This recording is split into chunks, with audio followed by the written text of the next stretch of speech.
Good evening and welcome to another installment of the New York Minute Sports Show. It's the Mets and Yankees report. The Mets are in hell. The Yankees are in purgatory. Can they get out?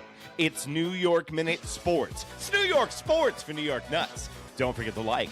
Don't forget to subscribe. Let's go! It's New York Minute Sports. Well, there you have it, folks. Welcome to another installment of the New York Minute Sports Show. Don't forget to like. Don't forget to subscribe. The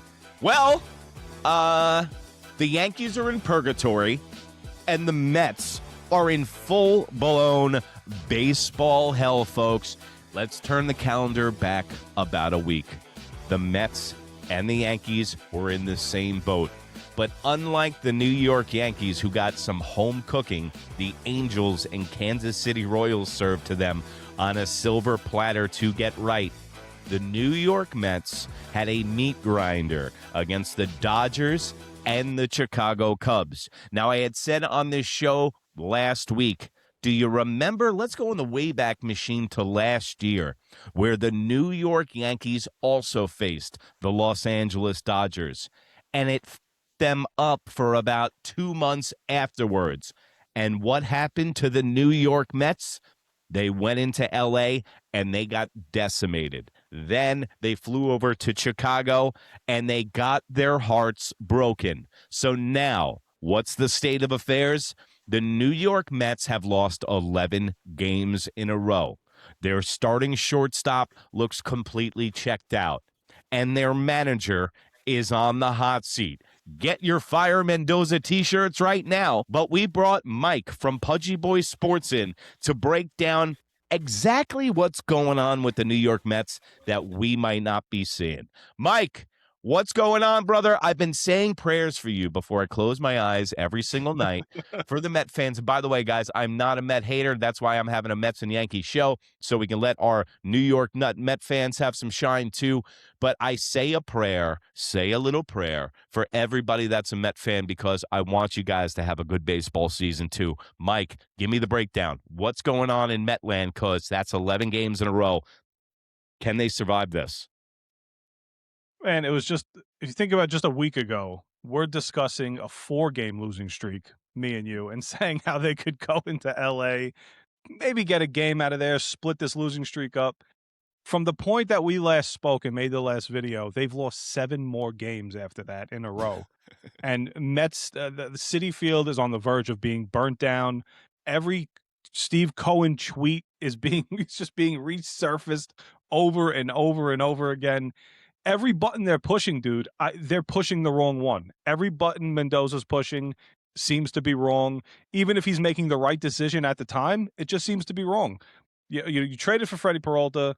He can't get through 5 1/3 innings. You get Devin Williams. He's been excellent except for 2 starts, except for 2 games. And then the 2 games that you need him to be good in, those are the ones that he was bad in.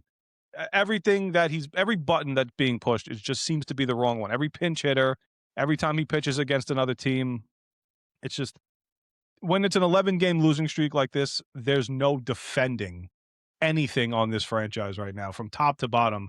So what do you think the New York Mets can do right now, tonight, that could possibly turn this team around or send them in the right direction? What do you think that they're not doing properly? They're not hitting at all. They're not hitting at all. I mean, if you look at the series in LA last week, they pitched pretty well. They pitched well enough to beat the Dodgers, and the guys just weren't hitting.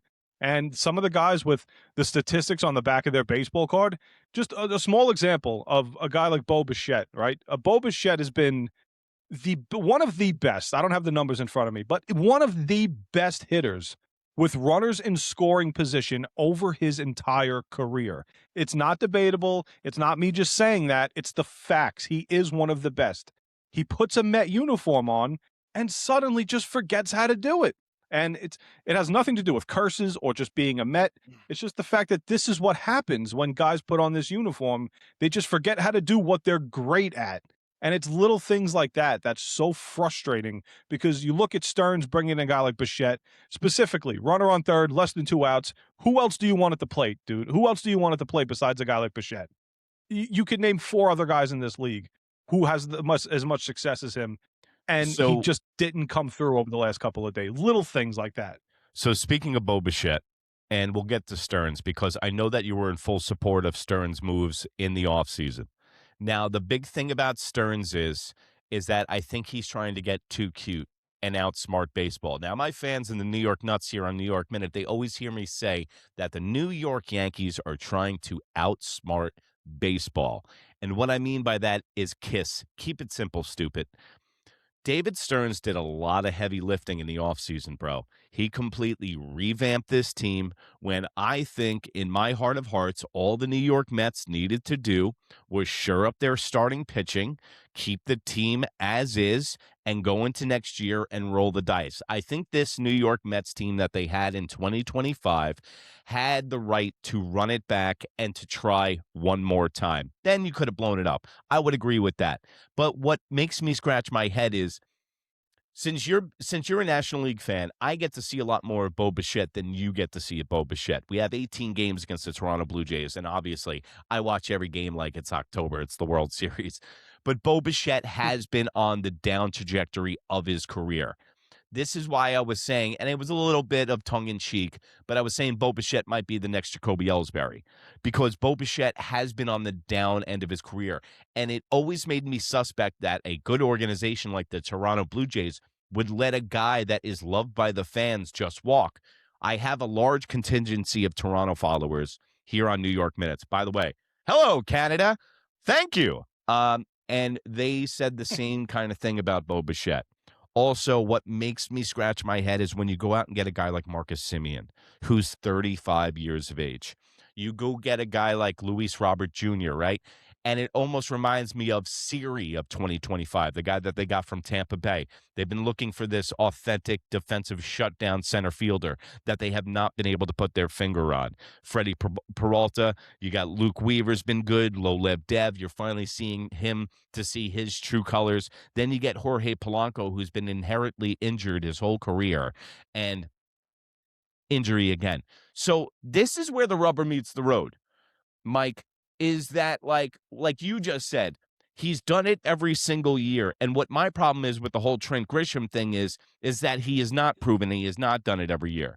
Can we take what people have done in the past and bring it to this year? Because it seems like every year's a crapshoot and it's its own individual thing.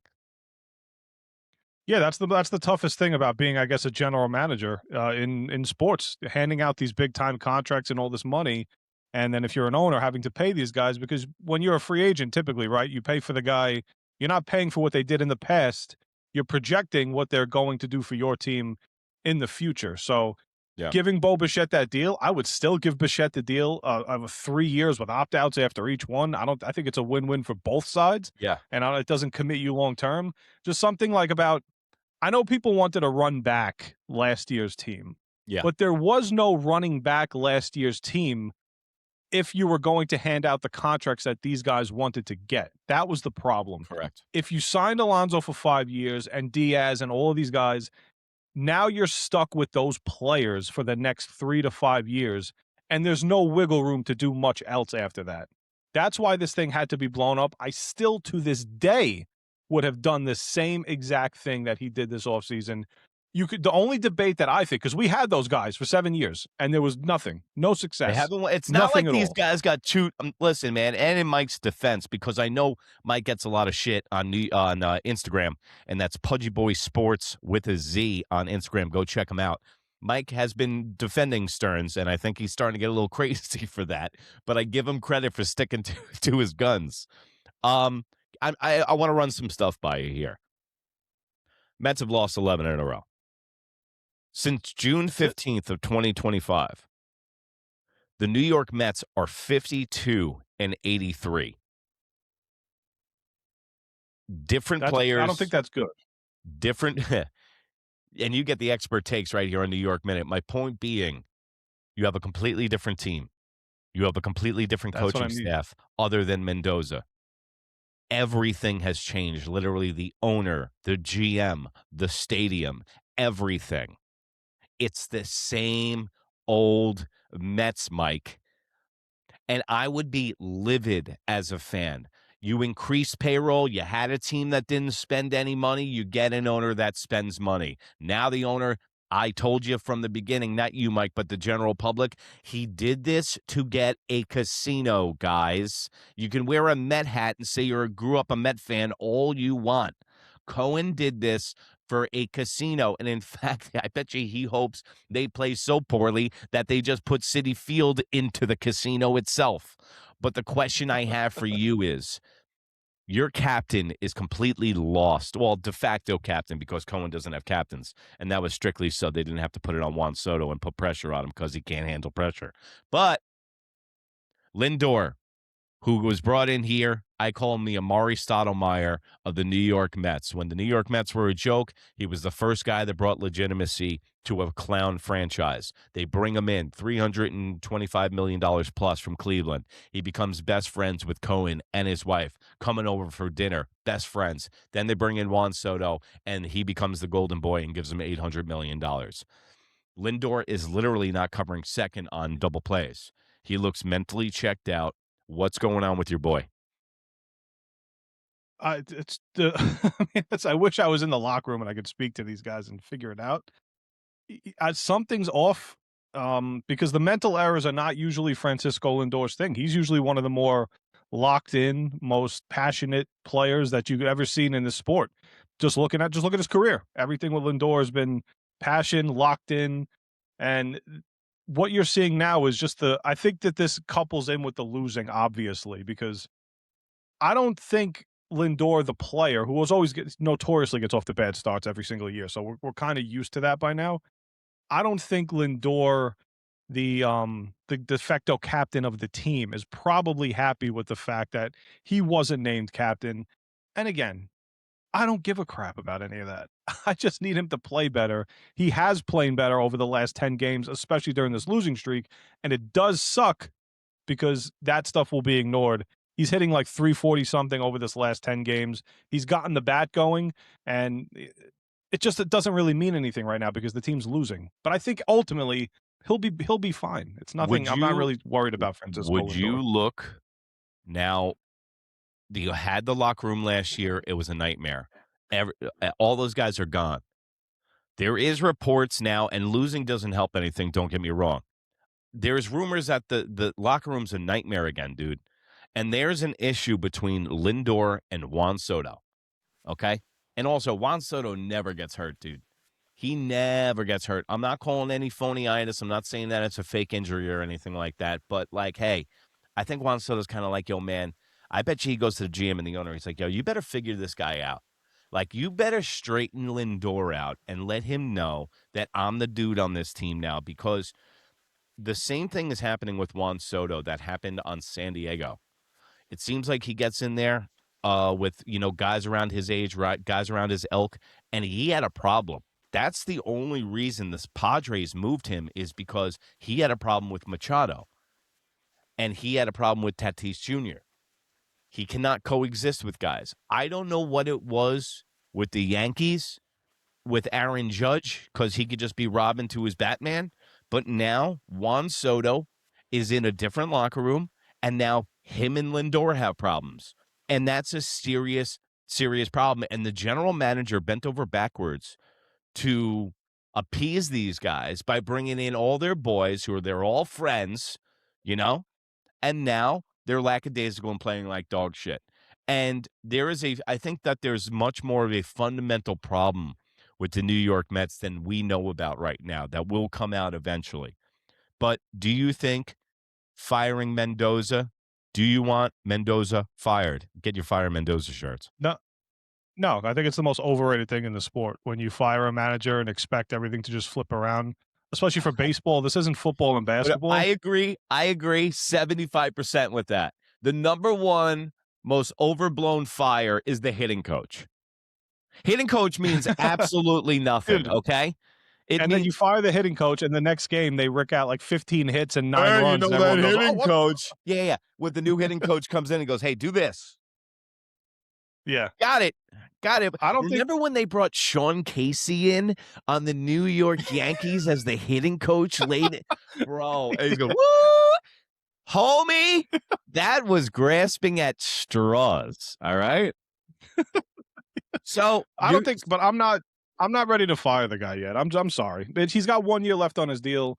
I don't think Stearns brought these guys. I don't think Stearns works that way in terms of just bringing guys in that are boys with other players. I think Stearns is a lot more straightforward, probably a boring piece of cloth that a lot of people think that he is. He doesn't really think in terms of, oh, this guy's best friends with Juan Soto, let me bring him in. I don't think it works like that. Yeah, but Boy Genius's formula ain't working out, Mike. No, not right now. It's not. And he's not. I hate to be the bearer of bad news. You were a big proponent of him, so why are you still believing in him? I still do. I still believe in him because he came in. Just a quick timeline. He comes in 2024 and makes the smallest moves possible to try and salvage the rest of this team who he clearly did not want to be a part of. That team started like dog crap. They got red hot. That's not sustainable. They went to the NLCS. Next year, he feels the pressure from the fan base, which he should have started the rebuild in 2025 or the retooling in 2025, felt the pressure from the fan base, brought some of the guys back. Didn't even want to bring Pete back, but he brought himself back with nobody being interested in him. Did not get enough starting pitching and tried to outsmart baseball with his starting pitching. Keep going. And then they got off to a red-hot start last year. Everybody was like, wow, this is great. Then from the record that you said, June 15th or 13th, it all just collapsed after that. 52, it's Colorado Rockies-esque, and you can't have that when you're spending this much money. So yeah, so what I think... Go ahead. Go. No, so the retool started this offseason, and he's built up the minor league system, which everybody just chooses to ignore, to the number 1 or 2 or 3 farm system in all of baseball. That's going to lead to more trades. They have more flexibility, and I'm not just going to gut a GM after 2.5 or 2 years and 15 games just to bring in another guy and a new philosophy and restart it all over. It's stupid. I don't agree with it. I agree I'm not with just the doing not it after starting over 2 years and 20 games. I agree with the not starting over part. It's kind of like what the G-men do with the head coach. They didn't want to fire a guy because they're like, hey, we fired 6 in the last decade. But when if you have a general manager that comes in and thinks that he can outsmart baseball with Clay Holmes and Frankie Montas last year, okay, and Canning from the Anaheim Angels as your 4th starter, really bro. Good. Okay, is he even on the fucking team this year? I don't think he's on a team this year. Yeah, okay. So that's even more of my point. So Stearns then blows up this whole team that I think just needed more starting pitching and a better bullpen. And then he goes out, he blows it up, and these guys have played like dog shit. They looked like one of the best offensive teams in the beginning of the season, and that's why I think it's a locker room thing. It's not a matter of talent. Those guys are uber talented. Those guys are all clicking. That is a dangerous, formidable batting lineup for the New York Mets. But it's getting late early. And you know what, man? That's why baseball is so perplexing to me, is because it's a marathon, not a sprint. And everyone's like, oh, it's early in April. But then when you get to September 30th and the division comes down to a game, you're like, hey, man, we should have won that game on April 16th. So like when everybody asks why I'm bugging out and why everyone tells me to relax on New York Minute Sports, that's NEWYRKMIN on Instagram, is first of all, I don't relax. Okay. Second of all, I don't relax. And every game is crucial. And the New York Yankees are coming up in the next 3 weeks with an outstanding schedule. They're going into Beantown. Get your Beantown bum shirt at the New York Nuts merch store.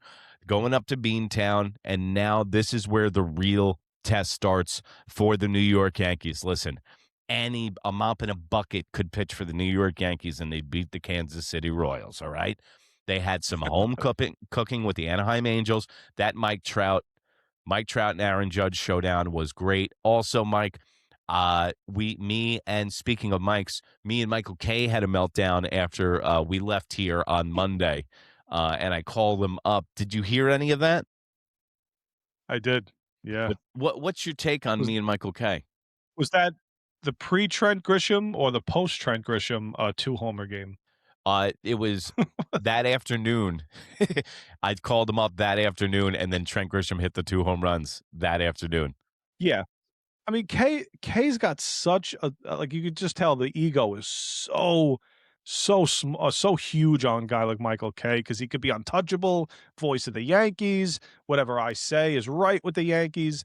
So when you question him about Grisham, and you're spitting OPS, home runs, hasn't done this in this long, hasn't done this in that long. They shouldn't have gave him the money. And he's just not coming back at you with any facts. It's just all, well, you got to wait. You got to see what happens. I can't get, I hate that. Yeah, and it's and the greatest thing is that we have our own platform here so that we can actually respond to it, and that's what, and by the way, when I said that he should be bagging groceries at Ralph's, we're gonna keep your eye out on New York Nuts merch store for the bagging bagging groceries at Ralph's t-shirt that we're gonna have. So the New York Yankees, they came out of hell. They're in purgatory right now, but you know what? After it was all said and done, we're hitting the panic button a week ago with the New York Yankees, Mike, and now they're in first place. They got the best record in the American League. I have no Wild, dude. idea. It's I have no wild. idea how this happened. It was like an optical illusion. They just kept losing games and going nowhere in the stands because apparently the rest of the AL East did not get the notice either, and they all blow, by the way. Everybody in the AL East sucks. Like Tampa Bay is in second place, but what made my eyes pop out of my head was the NL Central's record. I think the worst team in the NL Central's got a winning percentage of like 540. They're really putting it on, but the Toronto Blue Jays are in last place. The Boston Red Sox are second to last place. Crochet is getting tattooed all over the place. But Mike, the Yankees can beat the Royals in their sleep. So the test starts tomorrow up in Fenway. We got the Road Grays going against the Boston Red Sox, and I think that the New York Yankees are going to have to find out what they're made of this weekend. Finally, they stopped screwing around with the batting order, and they put Ben Rice in the leadoff yesterday, and it's been paying dividends. And Ben Rice has been lights out and looks like one of the most emerging stars in Major League Baseball right now. As a Yankee fan for you guys, I mean, it's got to be so infuriating. I remember you went to the Angels game last week. Weathers gave up and 3 home runs. Ben Rice wasn't even in the lineup, and that's like a day after he just hit another home run. It's just got to be infuriating that to not see a guy like Rice playing every single day. Yeah, and this is why the New York Yankees are hypocritical. Is because in the beginning of the season, it was defensive matchups, it was defensive replacements, it was lefty-righty. The reason Jason Dominguez can't come up is because he doesn't hit left-handers. And then they started blowing on the offensive side of the ball, and then you start looking at the lineups, and they got Ben Rice, Cody Bellinger, Aaron Judge, and it's like, whoa, what happened to – you got 3 lefties in a row. What happened to lefty-righty? And it's like when it comes down to it, baseball is the gut and the eyeball test, bro. It's like stop thinking so much. Keep it simple, stupid. That's why I said this can be one of the most complicated games or it can be one of the most simplest games. Put your best hitters in the front. Let them hit more than the bottom half of the lineup. But the New York Yankees, they have been dismal from the 5 spot all the way down to the 9 spot. And not to mention Trent Grisham, all those home runs that Aaron Judge hit against the Anaheim Angels, Trent Grisham was not in front of Aaron Judge for a single one of those. He's hitting in the leadoff spot. And this is why Brian Cashman's ego is not his amigo. It's because they're paying this guy $22 million and he has to hit in the leadoff spot because if he moves him in the order, Brian Cashman looks dumb. But guess what? All weekend, when he hit those home runs, hitting in the 5 spot, Trent Grisham is a 5 hitter. And that's another thing I just want to say real quick on this show is that I'm not cheering for Trent Grisham to do poorly this year. I just know baseball, and I think he's going to have 18 to 24 home runs this year. And it's going to be a $17 million pay increase for a guy to have less production. I don't know what kind of business anybody else runs, but that's bad for business, and that's bad business sense. You can put Trent Grisham in the 5. You know what? He might have a couple of guys in front of him, get a little blast. He's got that short porch and right in Yankee Stadium, and that's the only place he hits home runs because everywhere else they've played this year, Trent Grisham doesn't have a home run yet. Speaking of not having a home run yet, Jazz Chisholm, our buddy here at New York Minute, Said he's going 50-50 before the season. You can get our Jazz Chisholm 50-50 raffle T-shirts also at New York Nuts Merchandise. What do you think about Jazz? I want from an outside perspective. How do you feel about Jazz Chisholm? Dude, I saw a lot of Jazz when he was with the Marlins when the Mets played him a lot. I was never impressed with Jazz Chisholm as a player. I think he does have that excitement factor to him. And I think looking at a guy like Jazz Chisholm, who probably thought he was going to be like that new age type of player, I could get with everybody on social media. That's what he's not good enough to do that. And for Jazz Chisholm to command, I actually just don't look at him as a Yankee in general. I think the Yankees are better than a guy like Jazz Chisholm on this team. I don't like some of the antics, some of the post-game antics. I don't like the fact that he doesn't know the rules. I don't know if he's just trying to play stupid intentionally just for the media.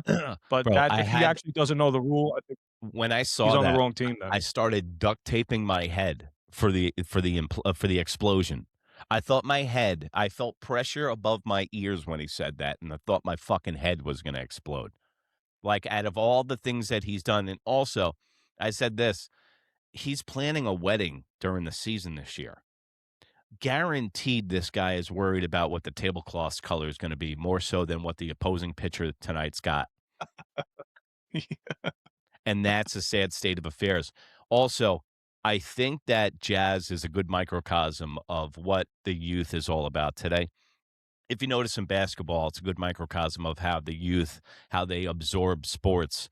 They all follow one guy. Like they're a Steph Curry fan, and they're a Jeff George. Holy shit, they're a Paul George fan. Okay, and they follow him wherever he goes. What Jazz Chisholm is everybody's the GOAT even before they took a snap. Everybody's got social media as a high school football, baseball player. They're the next big thing. Everybody is the next Aaron Judge. Nobody can just be the next Joe Girardi. No one else can just hit 210, solid catching, have no socials, and just go about his business. And Jazz Chisholm is a perfect example of a guy that's got his head in everything except, dude, you got 6 months out of the year to do whatever you want. Design bags, make hip-hop videos, detail El Caminos, whatever you want to do, Jazz. The world is your oyster, literally. But during the regular season, get your head in the game. His head's not in the game. He's compounding it with his own pressure that he put on himself, and Jazz Chisholm is his own worst enemy.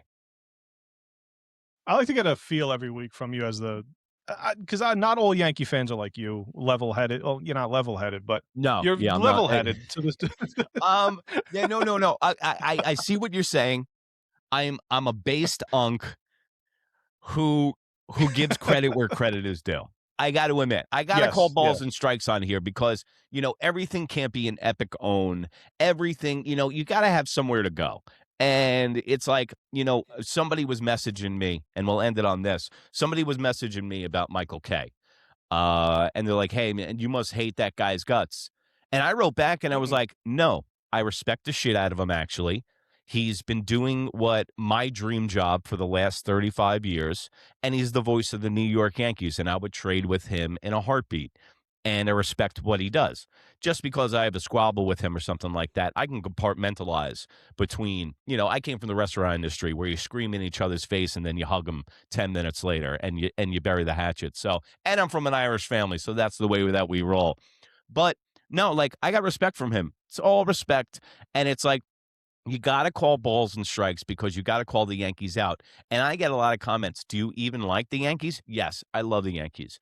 I just come from the 90s. I saw a great product of baseball, and I want to get back to that point.